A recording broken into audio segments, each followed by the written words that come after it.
भूर्भुवः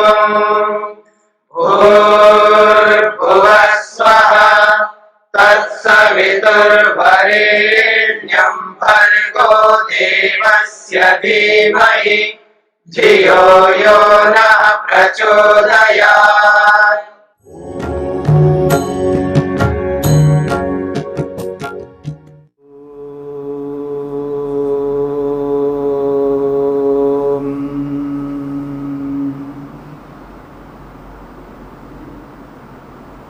कैवल्यपाद के 18वें सूत्र तक हमने विचार किया है। प्रसंग में दो बातें आई। एक बात आई है कि दुनिया में कोई भी वस्तु के रूप में नहीं है, ये स्वप्न तुल्य है। समस्त पदार्थ के रूप में नहीं है, केवल ज्ञान मात्र है। ज्ञानी एक स्थायी पदार्थ है, बाकी ये वस्तु के रूप में जो दिखाई दे रही हैं ये सब स्वप्न तुल्य है, ये सब मिथ्या है। ज्ञान ही सच्चा है, ऐसा एक मंतव्य सामने आया। दूसरा एक मंतव्य है क्षणिकवाद। क्षणिकवाद उसको कहते हैं, वो मंतव्य रखने वाले ये मानते हैं कि कोई भी वस्तु आप देखें, चाहे वो जड़ हो चेतन हो, कोई भी वस्तु मात्र वो क्षणिक है, यानी क्षण भर के लिए रहते हैं। उत्पन्न हुआ और उसका बोध हो गया, समाप्त। फिर नया पदार्थ उसी जैसा उत्पन्न होता है। चाहे आप किसी मनुष्य को देखो, किसी मनुष्येतर योनि में रहने वाले किसी प्राणी को देखो, किसी भी वृक्ष मकान जो भी आप देख रहे हो, ये सब निरंतर उत्पन्न हो रहे हैं, हमें बोध हो रहा है और वो समाप्त हो रहे हैं, फिर निरंतर बन रहे हैं। क्या सिद्धांत बनाया उन्होंने, यानी ऐसा सिद्धांत बना दिया है कि हम जिस मकान को, आप सोच करके देखिएगा, इतना बड़ा मकान है बुर्ज खलीफा, इतना बड़ा मकान को आप अपनी आंखों से देख रहे हैं, तो वो क्षण भर के लिए, बस एक क्षण मात्र के लिए आपको दर्शन दिया और समाप्त हो गया। पूरा का पूरा बिल्डिंग इतना बड़ा, और फिर नया पैदा हो गया। क्या कोई खेल है क्या? मतलब उस बिल्डिंग को बनाने में कितना टाइम लगा। बिल्डिंग छोड़ दीजिएगा, आप सूर्य को देखिए, कितना बड़ा पदार्थ है। चंद्रमा को देखिए, सूर्य को देखिए, पूरी आप आकाश गंगा को देखिएगा, पूरी गैलेक्सी को देखिए। चाहे आप एक सौर मंडल को देखो, किसी ग्रह को देखो, किसी उपग्रह को देखो, किसी भी स्टार को देखो, किसी भी सूर्य को देखो, कितने बड़े बड़े पदार्थ हैं। ये सारे बड़े पदार्थ जिनको हम देख रहे हैं अपनी आंखों से कि एक क्षण भर के लिए रहते हैं, उसके बाद समाप्त। फिर अगले क्षण में वैसा ही दूसरा बनता है। ये कोई खेल है क्या? इस पूरे ब्रह्मांड को जब हम देखते हैं तो एक क्षण में वो समाप्त हो जाएगा, अगले क्षण में फिर वैसा ही बन जाएगा। शास्त्र प्रमाण ये कहता है कि सृष्टि को बनाने में अरबों वर्ष लगते हैं, 4 अरब 32 करोड़ में जाकर के सृष्टि बनती है। तो इस सृष्टि के अंदर ये जो सूर्य है, चंद्र है, पृथ्वी है, इनको बनाने में कितना टाइम लगा? किसी बिल्डिंग को बनाने के लिए कितना टाइम लगता है? वो एक क्षण भर में समाप्त हो जाएंगे और एक क्षण भर में फिर बन के तैयार हो जाएंगे। ये कौन सा ज्ञान विज्ञान है? ये कौन सा साइंस है? अब वही जाने क्षणिकवादी। तो इस दृष्टिकोण से क्षणिकवादी का कथन है क्षण भर के लिए रहते हैं, इसलिए वो मानते हैं पूर्ववर्ती कोई वस्तु नहीं, परवर्ती कोई वस्तु नहीं है, वर्तमान की वस्तु ही वस्तु है। न तो भूत में ये वस्तु थी, न भविष्य में वस्तु रहेगी, केवल वस्तु वर्तमान में रहेगी। ये उनका क्षणिकवाद का सिद्धांत है। अब एक और सिद्धांत देखिएगा, तीसरा सिद्धांत एक आ रहा है। वो ये मानते हैं कि आत्मा ही नहीं है, जो हम लोग आत्मा हैं, आत्मा का अस्तित्व को ही वो नकारा जा रहा है, और जिसे मन बोला जा रहा है उसी को सब कुछ माना जा रहा है, यानी आत्मा को ही चेतन बताया जा रहा है। अब ये तीसरा मंतव्य आ रहा है आपके सामने। दूसरा मंतव्य क्षणिकत्व मंतव्य भी साथ में चलेगा, लेकिन बीच में एक तीसरा मंतव्य यहाँ स्पष्ट किया जा रहा है, एक आशंका के रूप में, प्रश्न के रूप में, जिज्ञासा के रूप में। महर्षि वेदव्यास ने एक छोटी सी भूमिका बनाई है, वो कहते हैं स्याद आशंका। कहते हैं स्याद आशंका चित्तम एव स्वाभासम विषयाभासम च भविष्यति इति अग्निवत। महर्षि वेदव्यास ने एक उदाहरण से स्पष्ट करने का यत्न किया है। जो मन को ही चेतन मानते उनकी बातों को वो कहते हैं स्याद आशंका। ऐसी आशंका हो किसी को, या वो ये मानता हो कि मन ही सब कुछ है, इसलिए चित्तमेव स्वाभासम। चित्त यानी मन अपने आप को प्रकाशित करता है, वो स्व प्रकाशक है, स्वयं प्रकाशित होता है, स्वयं प्रकट होता है, स्वयं कार्य करता है। यह है स्वभासम का मतलब। और विषयाभासम इतना ही नहीं, वो स्वयं प्रकाशक है, स्वयं प्रकट होता है और विषयों को भी प्रकट करता है। कैसे? तो महर्षि वेदव्यास कह रहे हैं अग्निवत, अग्नि के समान उदाहरण के रूप में वो प्रस्तुत कर रहे हैं। जिस प्रकार से अग्नि स्वयं प्रकाशक है, स्वयं प्रकाशित होता है, स्वयं प्रकट होता है, स्वयं प्रकट होता है अग्नि और दूसरे को भी प्रकट करता है या करती है। समान अग्नि को अगर संस्कृत में देखेंगे तो अग्नि पुल्लिंग है, हिंदी में जब बोलते हैं तो स्त्रीलिंग है। तो भाषा की दृष्टि से भाषा का प्रभाव ऐसा होता है, कभी पुल्लिंग को स्त्रीलिंग में, स्त्रीलिंग को पुल्लिंग में बोला जा रहा है। तो इस दृष्टिकोण से आप इस बात को समझने का प्रयत्न करिएगा। अग्नि जो होती है वो स्वयं प्रकाशित होती है और दूसरे को भी प्रकाशित करती है। जैसे अग्नि है ठीक उसी प्रकार से चित्तम, मन को भी ऐसा ही मान लो। क्या मान लो? स्वाभासम, वो स्वयं प्रकाशित होता है मन। एक बात। दूसरी बात कहिए विषयाभासम, और विषयों को भी प्रकाशित करता है। यानी अग्नि के समान मन को बना दिया।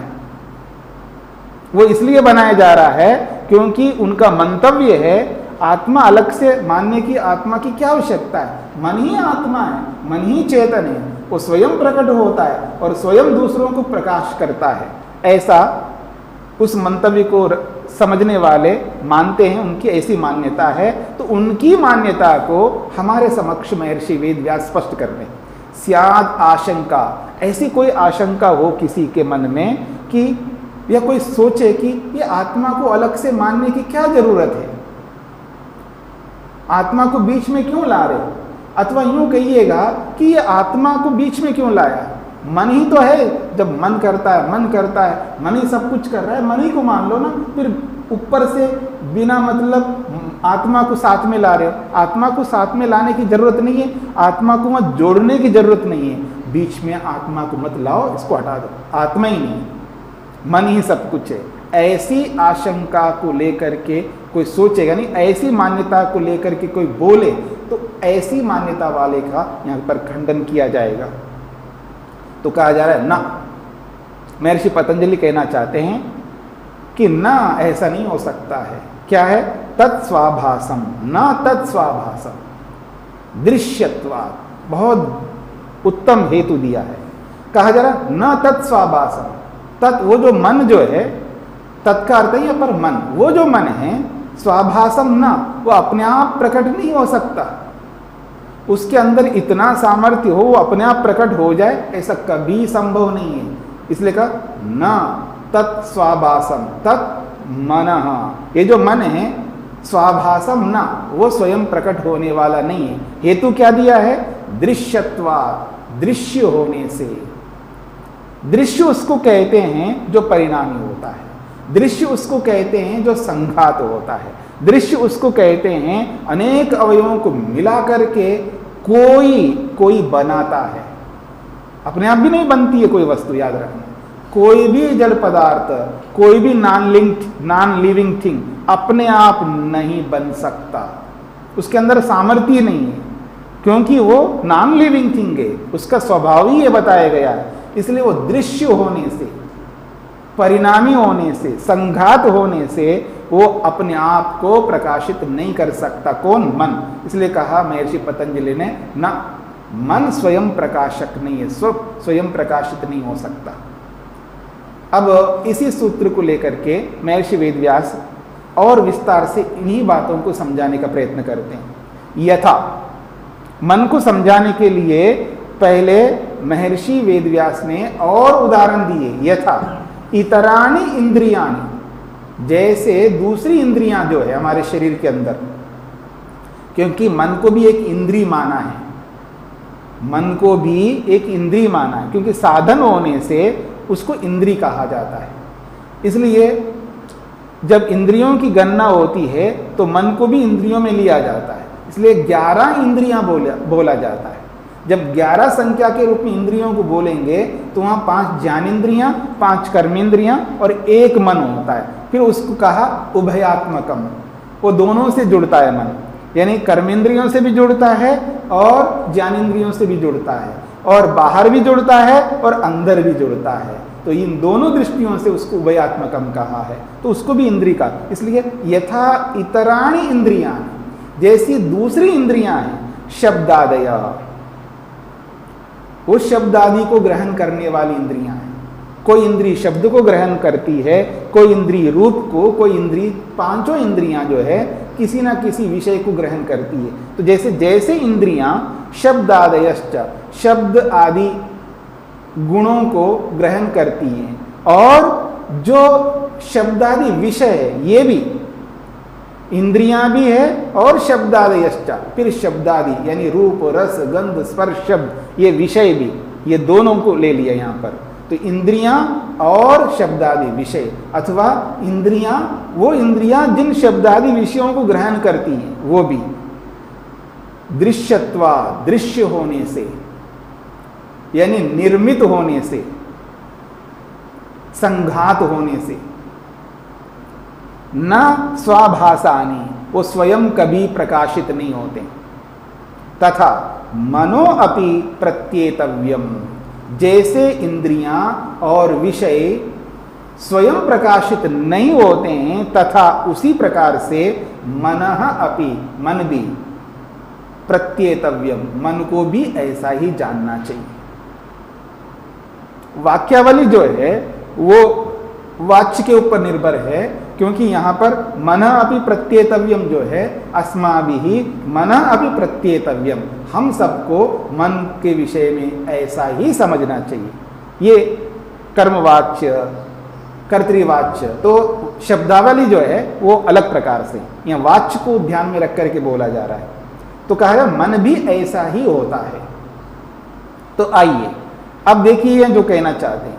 तो जितनी भी इंद्रियां हैं हमारी, 10 इंद्रियां हैं, और जितने भी विषय, 5 विषय, ये सब जो है ये सब दृश्य कहलाते हैं। दृश्य का मतलब है निर्मित पदार्थ है, इनको बनाया गया है, ये संघात हैं, और स्वयं नहीं बनते हैं, सब किसी के द्वारा बनाए गए हैं, यानी ईश्वर के द्वारा, सृष्टिकर्ता के द्वारा इन सबको बनाया गया। तो जैसे इंद्रियां स्वयं प्रकाशक नहीं हो सकती है, जिस प्रकार से विषय अपने आप प्रकट नहीं होते हैं, कि रूप अपने आप प्रकट हो जाए, रस अपने आप प्रकट हो जाए, स्पर्श अपने आप प्रकट हो जाए, तो ये विषय भी अपने आप प्रकट नहीं होते हैं, क्योंकि वो स्वयं प्रकाशक नहीं है, स्वयं प्रकाशित होते नहीं। जैसे वो नहीं है वैसे ही मन को समझना चाहिए, वो भी अपने आप को प्रकाशित नहीं कर सकता। ये बात कही है। फिर एक बात कही, न च अग्नि अत्र दृष्टांतः, और जो आपने अग्नि का दृष्टांत दिया है, मन को स्वप्रकाशक, स्वयं प्रकट होने वाला बताने के लिए आपने जो अग्नि का दृष्टांत किया है, यह दृष्टांत भी गलत दिया है, यह उचित नहीं है, यानी आपका उदाहरण ही गलत है। ये उस व्यक्ति के लिए महर्षि पतंजलि कह रहे हैं जो इस मंतव्य को, मान्यता को मानता है। तो इसलिए कहा न च अग्नि अत्र दृष्टांतः, इस प्रसंग में अग्नि का दृष्टांत भी उपयुक्त नहीं है, अनुचित है। क्यों अनुचित है उसको समझाने का प्रयत्न करते हैं। नहीं अग्नि आत्मस्वरूपम अप्रकाशम प्रकाशयति, बहुत बड़ी बात कही है। न ही अग्नि ही आत्मस्वरूपम अप्रकाशम प्रकाशयति, ये जो अग्नि है आत्मस्वरूपम का मतलब अपने स्वरूप को, जो कि अप्रकाशम, जो प्रकाशित नहीं है। अग्नि अपने आप को वो प्रकाशित कभी नहीं कर सकती। अग्नि अपने आप प्रकट नहीं होती है, क्योंकि अग्नि को भी प्रकट किया जाता है किसी और के द्वारा। जब आप हवन करते हो, यज्ञ करते हो, तो तब आप अग्नि को प्रकट करते हो। आपके प्रकट करने पर वह प्रकट होती है। अग्नि तो सब जगह है, पर उसको प्रकट करना पड़ता, वो खुद प्रकट नहीं हो सकती। क्यों? दृश्य है इसलिए। ये संघात जो भी वस्तु होती है वो अपने आप प्रस्तुत नहीं होती। पुस्तक अपने आप प्रकट नहीं होती है। पुस्तक जब आप सामने लाओगे, उसको खोलोगे, उसको पढ़ोगे, तब पुस्तक प्रकाशित होगी, प्रकट होगी। और पुस्तक में जो भी शब्दावली लिखी हुई है, जो भी वाक्य लिखे हुए हैं, जो भी सूत्र लिखे हुए हैं और जो भी मंत्र लिखे हुए हैं, वो स्वयं प्रकट नहीं हो सकते। उनको प्रकट करने वाले हम होते हैं, चेतन तत्व होते हैं। जैसे हम प्रकट करते हैं, ऐसे ही अग्नि को, वायु को, किसी भी जड़ पदार्थ को, वो अपने आप प्रकट नहीं होते। उनको प्रकट करने वाले कोई है, वो है परमात्मा, सृष्टिकर्ता। उनके प्रकट करने पर वो प्रकट होते हैं। अथवा जो अग्नि छुपी हुई है जहां भी, वहां से हम लोग अपनी आवश्यकता के अनुसार उस अग्नि को प्रकट करते हैं, तब वो प्रकट हो पाता। अथवा हमने प्रकट नहीं किया तो वो कभी अग्नि नहीं प्रकट हो सकती। इसलिए कहना चाह रहे, नई अग्नि आत्मस्वरूपम अप्रकाशम प्रकाशयति। अग्नि जो है अप्रकाशित अपने स्वरूप को, इसका अर्थ ऐसा आप करेंगे, अग्नि जो है अप्रकाशित अपने स्वरूप को वो स्वयं प्रकाशित नहीं करती। प्रकाशश्च अयम प्रकाश्य प्रकाशक संयोगे दृष्टा। एक बहुत बड़ी बात कही है। ये जो प्रकाश है, ये अपने आप अकेले में कैसे प्रकट होगा? उसके लिए कोई दूसरी वस्तु होनी चाहिए। बिना दूसरी वस्तु के, अर्थात बिना संयोग के, कोई भी अग्नि प्रकाशित नहीं हो सकती। इसलिए कहना चाह रहे हैं प्रकाशश्च अयम, ये जो प्रकाश है ये प्रकाश्य प्रकाशक संयोग दृष्टा, प्रकाशित होने वाला जो पदार्थ है जिसको हमें प्रकट करना है। उदाहरण के लिए हम दीपक जलाते हैं, तब घर के अंदर जो भी पदार्थ हैं वो प्रकट होती है। तो जितनी भी घर के अंदर वस्तुएं जो प्रकट हो रही है उनको कहेंगे प्रकाश्य, अर्थात प्रकाश को पाकर के प्रकट होने वाली वस्तु को प्रकाश्य कहते हैं, प्रकाश्य। तो इसलिए कहा यहाँ प्रकाश्य। और प्रकाशक उसको कहते हैं जो प्रकट करने वाला। यहाँ पर है प्रकट करने वाली अग्नि। तो प्रकट करने वाली अग्नि के और प्रकट होने वाले ये पदार्थ, इन दोनों का संयोग है। इन दोनों का जब संयोग हो जाता है तब दृष्टा, तभी देखा जाता है कि ये प्रकाशक है और ये प्रकाश्य है। जब प्रकाशक और प्रकाश्य का जब संयोग ही नहीं है तो फिर वो अग्नि कहाँ प्रकाशित होगी? अग्नि प्रकट हो ही नहीं सकती। और जब उस प्रकाश्य के पीछे एक तीसरा तत्व चाहिए, वो तो अंतर्निहित है, अर्थात वो अंडरस्टूड है, इसलिए नहीं बोला है कि वो जो तीसरा तत्व है चेतन कर्ता, जो इन दोनों को संयुक्त करने वाला है, वो भी चाहिए। तो इन दोनों को संयुक्त करने वाले तीसरे के बिना, इन दोनों पदार्थों के बिना कोई भी अग्नि स्वयं प्रकट नहीं हो सकती है। इसलिए उसको प्रकट करने वाले हैं। तो इसी बात के लिए यहां पर बोला जा रहा है न च स्वरूप मात्रे अस्ति संयोग। कोई सोचे नहीं जी वो अकेली रहेगी, अग्नि अपने आप प्रकट हो जाएगी। तो कह रहे हैं न च स्वरूप मात्रे, अपने आप में कोई संयोग नहीं होता है। संयोग हमेशा दूसरे के साथ होता है। मैं अकेला हूं जी, मैं ही संयुक्त हूं, ऐसा नहीं बोल सकता। मैं किसी के साथ संयुक्त होऊंगा। संयोग एक गुण है, संयोग एक धर्म है। और हमेशा संयोग कम से कम दो पदार्थों के बीच में होना है। दो से अतिरिक्त कितने भी पदार्थों के बीच में संयोग हो, कोई आपत्ति नहीं है। जब वस्त्र में संयोग गुण आएगा तभी वस्त्र होगा, नहीं तो सब तंतुएं हैं। मिट्टी में जब संयोग रूपी गुण आएगा तब घड़ा बनेगा। ऐसे सब जगह मान लीजिएगा। तो ये जो संयोग होता है ये अनेकों में होता है, एक में कोई संयोग नहीं होता। इसी बात के लिए कहा न च स्वरूप मात्रे अस्ति संयोगा। एक तत्व में, एक वस्तु में कोई संयोग गुण नहीं रह सकता। संयोग गुण जो है अनेक में रहता है, एक में नहीं रह सकता है। इसलिए बोला जा रहा स्वरूप मात्र में, अकेले में। स्वरूप मात्र करते हैं अकेले तत्व में, अकेले पदार्थ में, अकेले मन में संयोग न अस्ति, संयोग नहीं हो सकता। और बिना संयोग के वो कैसे प्रकट हो पाएगा? इसलिए अग्नि स्वतः प्रकाशित नहीं हो सकती। ये बात यहां पर कही गई है।